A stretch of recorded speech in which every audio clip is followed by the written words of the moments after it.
everyone. My name is Desiree King and I'm a Senior Home Safety Advisor here in Ontario.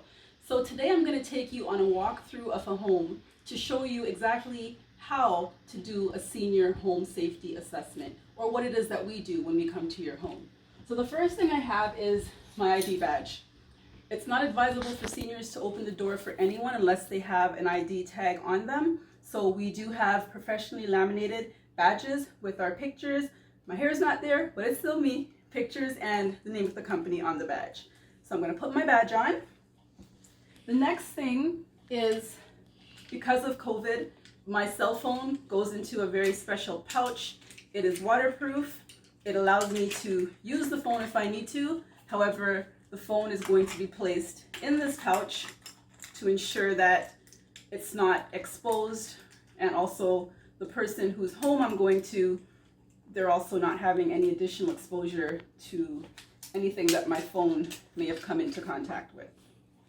My next step is to put on my belt with my toolkit. So in my toolkit, you will see I have wipes, I have hand sanitizer, a mask for the occupants of the house, my foot covers for when I come into the home, and of course, gloves. I also have in here, this is a electric tape measure. So when I come in the home, I can actually measure the size of the home in case there was some discrepancy on the size of the home. Put this all back in here. And I have my temperature, thermal temperature gauge that is used on the home safety advisor as well as the occupants of the home to check what their temperature is at the time. There's also a garbage bag tucked into the pouch, which is to put in all the used wipes or anything else I may touch, and a level. So I'm going to put my belt on. Lastly, I have my iPad, which has all the tools for the assessment on. It's strapped on. Got my cell phone.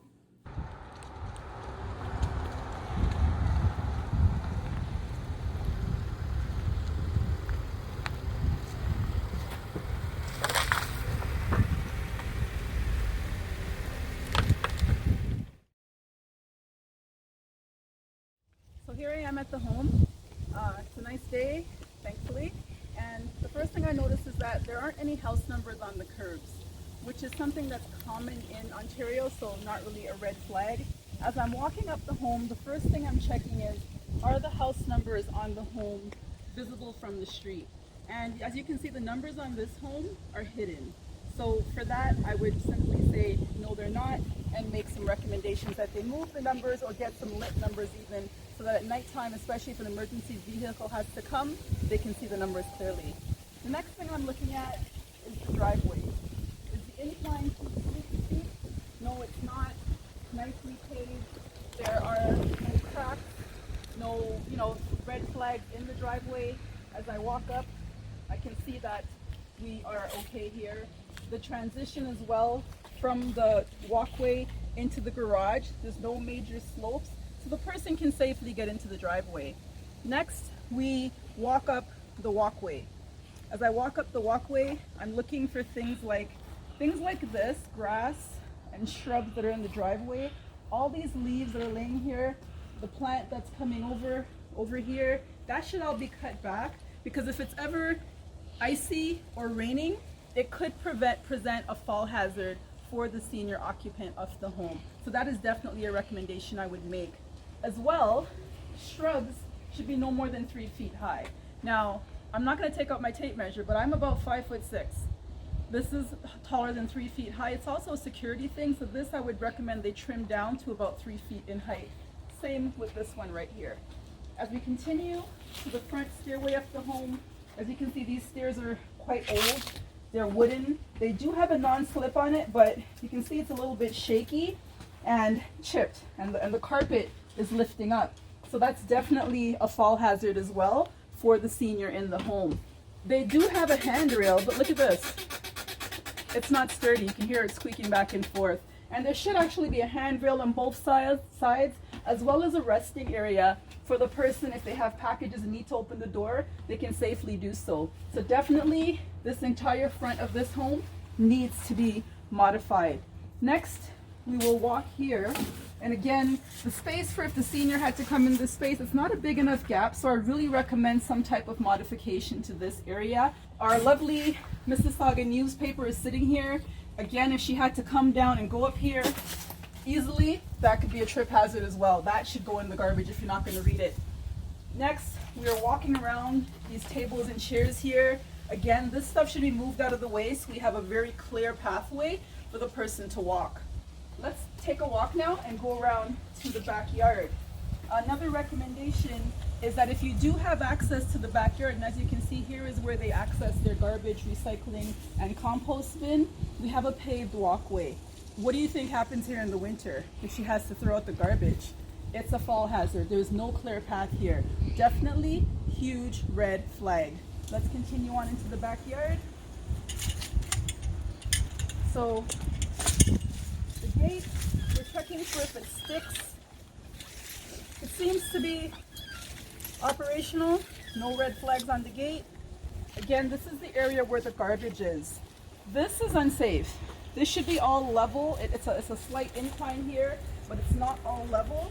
This would definitely, all of this broken up rubble here again, something could accidentally slip and fall on her foot.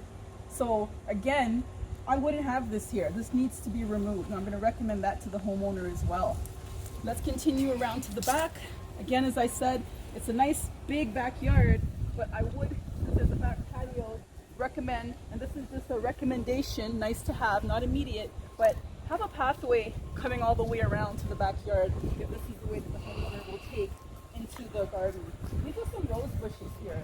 Rose bushes tend to have thorns on them. You see how they're coming out into the walkway? It's easy for someone to walk into this and get a prick on their leg or on their hand or something. So again, rose bushes are nice, but they can be dangerous. I would recommend tying them back from the home. As we're walking, we're coming onto the patio, and we're going to do the interior of the home already. But one thing I will mention, I'll touch on it again when we get inside the home, is they have this steel thing holding up the door. I'm not sure why that's there, but if an aged person had to exit this home in case of a fire emergency, can you imagine the struggles he or she would have removing that? Let's continue. Oh my goodness, look at this. We have a duct here that goes down into the basement window. Now, there's nothing covering this. This is a hazard for anybody, children, an aging person, yourself. A fall down here can result in so much injury, it's not even worth it. It costs less than 20 bucks to get a cover for this right here. Let's continue. Since I'm outside, I'm going to continue around to where I'm not really following my sheet in order because we are outside. I'm going to come around to the dryer duct area. So another thing that we check when we are outside of the home is the dryer exhaust vent. And as you can see here with this is supposed to have little flaps that open and close as the air is pushed out, and this is totally missing it. So definitely one of the recommendations we would make is to check the vent, the outlet from your home, and if it's missing it like this, then it's definitely something that needs to be repaired. Another thing we should take note of is the lighting. Now this looks like a motion censored lighting that comes on at night. It's properly secured, so that looks fine. Just looking around the outside of the home, otherwise everything seems to be good. So let's take a walk around back to the front. Another thing we check on is the lighting above here. So you can see it's a little bit crooked, so I would suggest straightening it out, along with, as I mentioned before, changing the numbers of the home. I really prefer the type that glows, illuminates at night, because that way, again, if a safety vehicle has to come, they can see the number clearly. Oftentimes when we're driving to a home at night, it's difficult to see the numbers, so that is a major thing. Now, let's take a look at this garage. It is packed. So let's hope that our senior person does not come into this garage, because I don't even need to explain it to you. With all this clutter going on in here, it would not be a safe space for her to be in. On either side, I wouldn't recommend her coming in here. Also, apart from that light that comes on with the garage, I would recommend there be some type of motion sensor light in here, because the switch for the garage lighting is over there. That's the button that activates it, but that would be way too much for her to have to use if she came into the garage on her own. So I will recommend to the homeowner either they clean this garage out or just do not allow her access into this area of the home. One other point as well is the front door lighting up the home. Again, you can see they nicely match all the lighting, which is great. If you don't have a motion sensor lighting, all it is a light bulb that you have to buy. You can find it on Amazon, and I usually provide a list of different types that you can purchase. I also check if the home has a ramp. In this case, this home does not have a ramp. However, if there was, it would have to be a 1 to 12 inch slope with the ramp, and it would have to be more than 36 inches wide. Also, if you notice the incline on these steps, they're different. The incline should be less than 1 inch, like how this is here. So these steps are too easy. Imagine somebody who has a hip injury or has numbness in the feet. Definite fall hazard. So as I enter the home, one thing I check for is the door handle sticking? The door opening quite safely. It's not sticking. Okay, another important aspect is should this homeowner ever have to use a wheelchair to come through, it should be at least 36 inches. So let's measure this doorway. And as you can see, this doorway is only 33 inches. So we're now inside the home. I've got my gloves on. As I said, I'm wearing the face shield because in this event, the homeowner is not here. And I have my shoe covers on. So let's start over here. This is a trip hazard. There's all sorts of shoes scattered all over the place. There's garbage, there's an oil bottle. This is not safe for a senior. Also, this rug, it does not have a non-slip backing. Very easy for someone to trip and fall on that rug. Let's go over to the closet, the coat closet. The coat closet is a little bit cluttered. What I always recommend in coat closets is to have a switch you can just wave your hand on, like a motion sensor switch. So when you go inside of the closet, you're able to see what you need instead of having to search for things in there.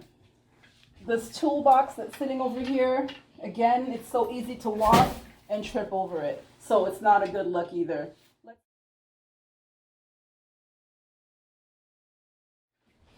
So over here, we can see there's a box here. We won't touch on the stairs yet. I'm gonna go this way into the living room. And as you can see, there are several fall hazards in this area. I mean, some people like to cover their couches in a blanket, as you can see, but look at how the blanket is laying on the floor here. That is a trip hazard. Also, there's a charger sticking out from under the chair with a phone charger. Definitely a fall hazard again. These cables coming from the TV. All these different cords on the floors. Cords are not supposed to be tucked under rugs, but they should be clearly posted against the wall with a cable cord plastic thing over it to just keep the cord controlled. So all of this, the book here, this all needs decluttering. Overall statement. This here seems to be a tray that the person uses, but again, it can be a fall hazard as well because it's just in the way. There is no space to get through here. So if the senior homeowner ever had to come through this for any kind of emergency, the space is too small and there's not enough room for this person to go through here.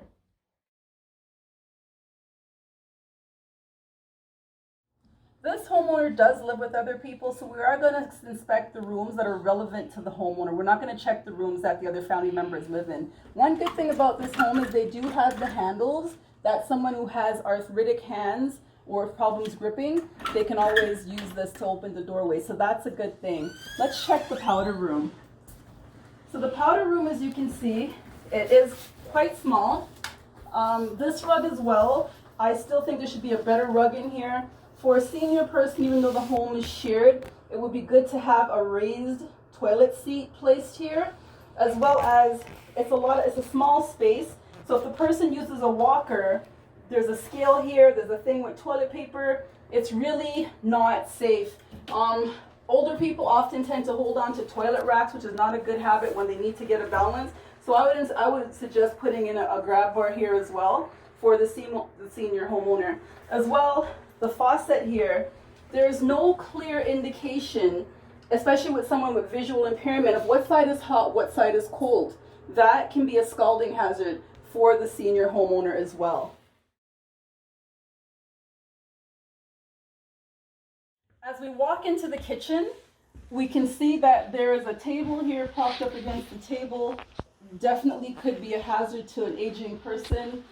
Even me coming through this space, there's a lot of clutter here with the different bottles and the paper towels on the floor. As we come into the kitchen, it is best to have a burner, especially with someone who's aging, so they don't have to stretch their hands across. It's best to have a stove with the burners in front. So definitely this is something that could be changed eventually. We look at the cupboards. For someone who has restricted movement in their arm, this can be a bit high up. So I would recommend possibly placing them on the counter, somewhere that she can access it easily. Also, we see a stack of medications here. I'm not sure whose they are, but also we should be, if it is a senior homeowner taking these pills, look how many there are. If it's someone who becomes confused and disoriented, maybe some dementia, this can pose as a challenge, maybe an overdosing. I would recommend really getting a blister pack for these medications. As we come over here to the sink, again, the sink has a lever, but there's no clear indication of hot or cold. Again, that poses a scalding hazard for the homeowner. I will come back over here to this door where we noticed that there's this pole propping up the door. Now this is every floor should have 2 exits and 2 entry points in case of a fire. This is a definite hazard because if the person comes, even if it's unlocked, she will not have the strength to open this door. So definitely there needs to be a fix for this. The door does have an emergency lock here. I would suggest using that. Let's just remove this and see how much trouble I'm having doing it, and open the door just to see if the door does slide properly. And to open this lock, this can be a bit of a challenge for a senior homeowner as well. I would suggest getting something more easily, and it's also needs to be tightened as well. As we open the door slides pretty well. The step down from here is definitely more than an inch. So definitely the step down here needs to be something that's modified as well. As you can see, there's some grown bushes here in the outside patio. Again, if there's ice or rain, that can definitely be a fall hazard as well. Let's go back into the home now and take a look at the dining room area.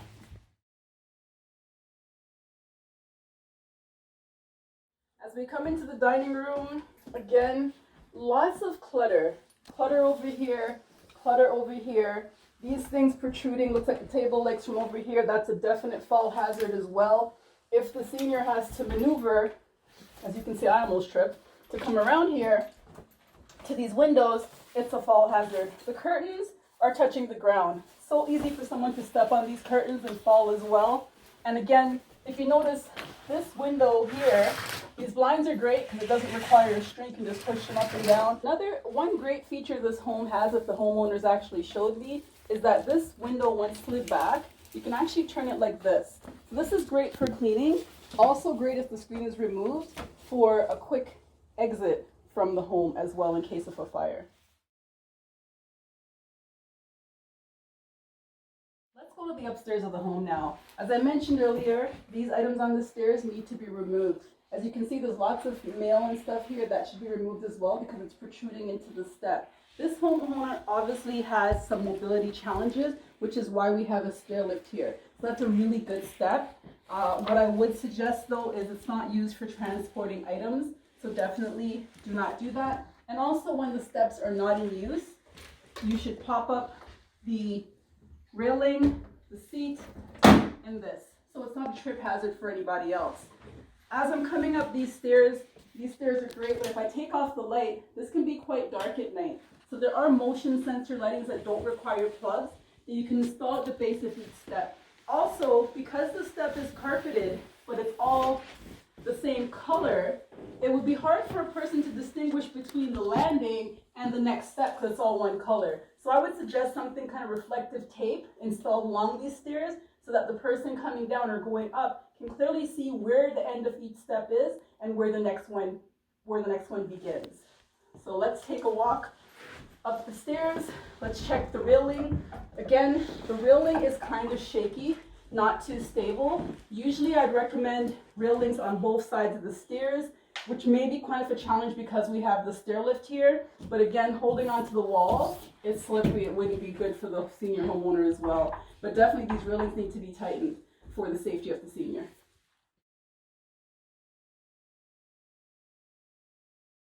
Let's now take a look at the upstairs bathroom. Now, this bathroom is obviously shared with other members of the family. However, again, I would recommend a raised toilet seat in this area. Definitely the rug, again, as you can see, it's not a non-slip background, easy for anybody to wipe out.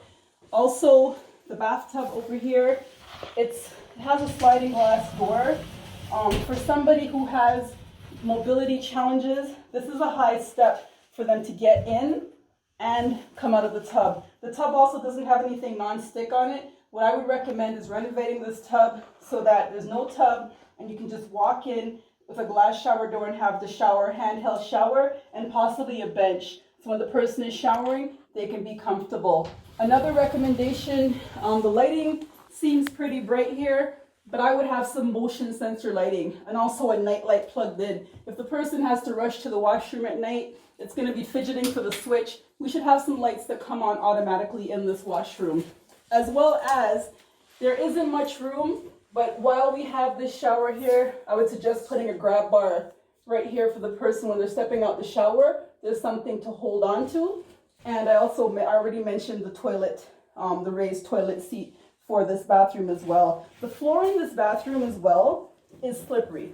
Even with my shoe covers not on, this is a slippery floor. So I would definitely look at changing this or doing something to make it not as slippery as it is, and watch what you clean it with, because that could enhance the slipperiness off the floor as well.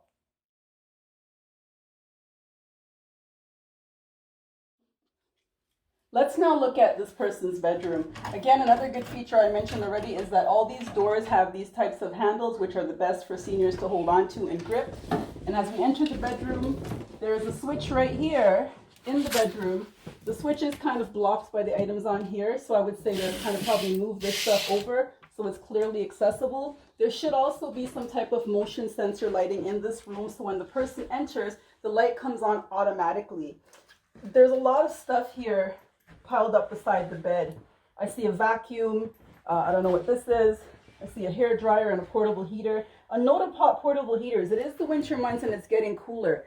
Be aware when using a heater that it's at least 3 feet away from anything flammable. So you can see the heater's there, and there's this paper here. That is a fire hazard. This stuff should all be removed. As we come over here, the comforter on the bed is oversized a bit, so it's hanging over. That could be a potential slip hazard as well.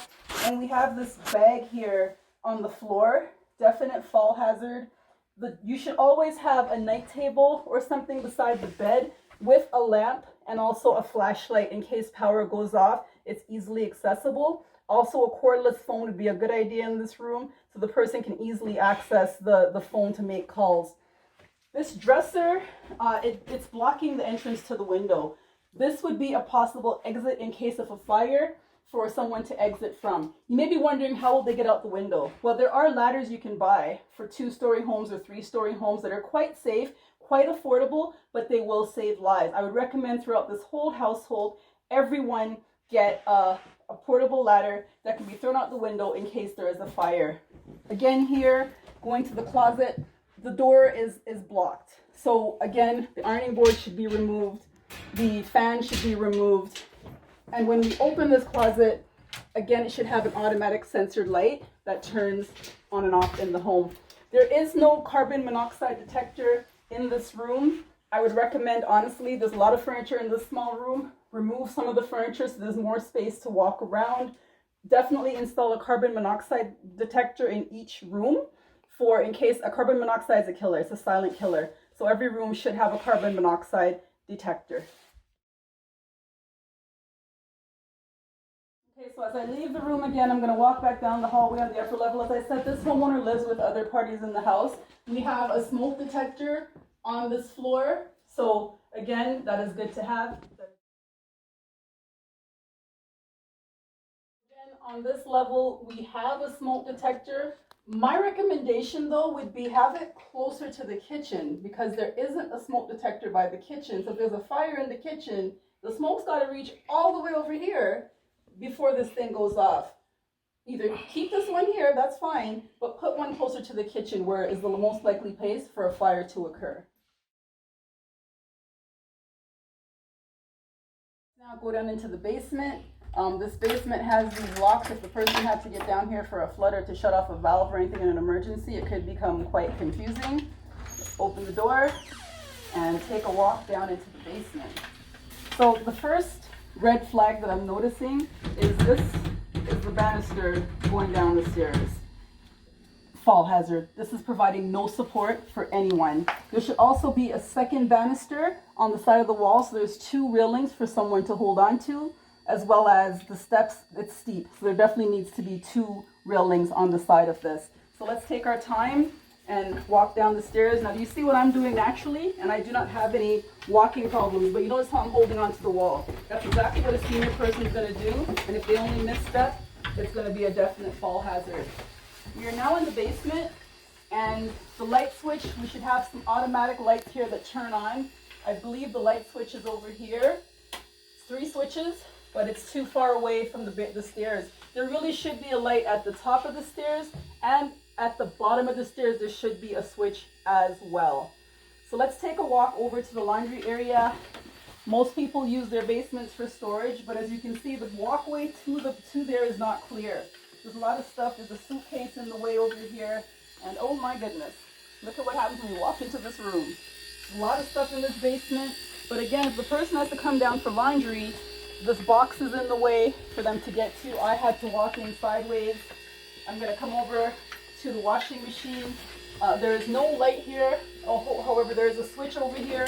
Let's turn the switch on. And as you can see, the switch is even a far reach. This washing machine it's old, but it's also worn out. The person can't really tell what they're turning it to. So I would recommend a newer washing machine. The dryer could be low for the person to bend. There are stackable washer drawers you can get. You can also store stuff in. I'd recommend putting it there. As well as the laundry supplies, they're kind of all over. I would get a proper table for that and possibly remove some of this stuff. There's more clutter here on the floor, a lot of trip hazards.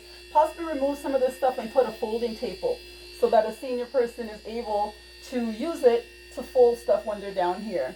The windows, they are wide enough in case of an emergency for someone to exit. So that is not something that's a red flag. But my main thing in this basement is that, another important thing I noticed. This should be a GFI switch, the one that shuts off automatically because it's so close to water. These switches in this, and I noticed it in the kitchen and the washrooms as well. This home doesn't have any of those. It is an older home, but I would seriously recommend to the homeowner that they upgrade these switches. So I'm finished doing my inspection. All the materials that I use get taken off and placed in the garbage. I want to thank you for joining me today. I hope you've learned something there's a gazillion checklists online on how to do this, but obviously people are not using them because statistically every 11 seconds a senior is falling and walking into a hospital emergency room. I implore you, if you do not have the time to do it or you do not know how to do it, find a professional senior home safety advisor to come into your home and do an assessment such as this. After this, I will provide the person with a written report within 24 hours, and I'll share that with you after as well. Remember, one call could prevent a fall.